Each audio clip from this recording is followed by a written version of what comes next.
everybody. My name is Leah. I'm from the West End. Lived on the East Side, South Side. Been all over Hartford. Been all over the place. My story's a little different. In 2009, my brother was killed. He was murdered by his oldest son's mother. His name was George Holland Sr. And this past February 4th, his son was also murdered, George Holland Jr. He was shot at his girlfriend's house when he went to open the window. Somebody tapped on the window, and he was shot, and he died. I was his legal guardian. I'm just going to say I'm extremely nervous, and every time I talk about this, I want to cry because it's very sad.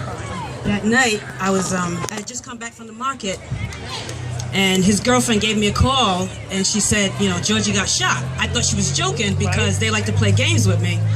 And she says, no, I'm not kidding. The rescue squad's here. And then she starts asking me questions about what his date of birth is and, this other kind of stuff. So now I'm running around my house like a crazy woman because I don't know what to do because I've never experienced anything like this before in my life. So then when we get to the hospital, they take us into this room, the same room that they took us to when my brother was killed. The exact same room. So again, I'm reliving this again. Right. We get there, we're in the room, and then they tell us that he's going into surgery. He's got the best, doctors working on him, and so on and so forth. But I knew when they took us to that room that he wasn't going to make it. Right. They still gave us, the story about, we're working on him, and here's a number you can call. We're going to move you over here, and you can call this number, and you can speak with the surgeon, and so on and so forth. But when I did that, they said the doctor will come down and talk to you. This is probably a couple of hours later on. When the doctor comes down the hall, I see him coming. Like I say, I already knew. But when the doctor comes down the hall, he's got 2 more security guards with him. I was sick. I was sick. There's any parents out here who know exactly what I'm talking about at that moment, you know what I'm feeling. He comes down and he says, there's nothing that he could have done. He didn't make it. At that point, I lost it. From that point on, I lose it. I lose a little bit every day. Right. I go to work, I go home. Because of all of this tragedy, I'm afraid to go anywhere. I don't like going outside. I really don't socialize anymore because I just don't feel I can trust anybody anymore. It's not a good feeling. I'm working my way through that, by the way. But I just wanted to say that I'm really tired. I can't stress it enough how tired I am. I have nothing left. I'm ready to leave Providence. I'm ready to leave the whole state because I'm just tired. That's my story. Love you, Leah. It just needs to stop.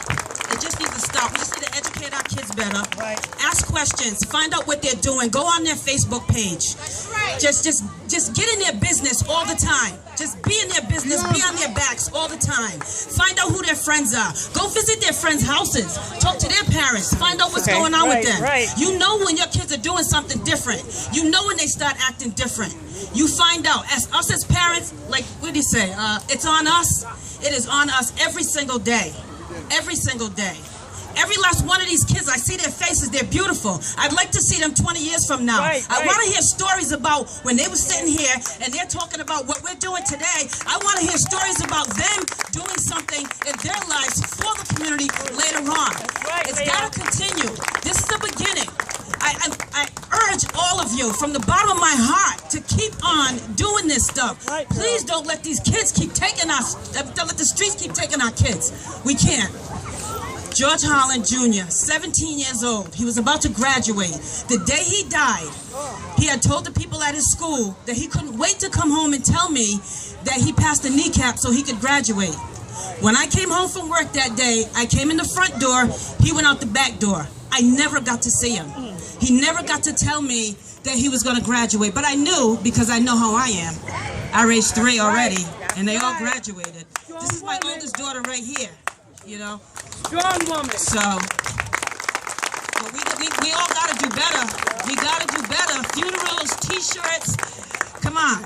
Just got to do better. Yeah. Thank you. Amen.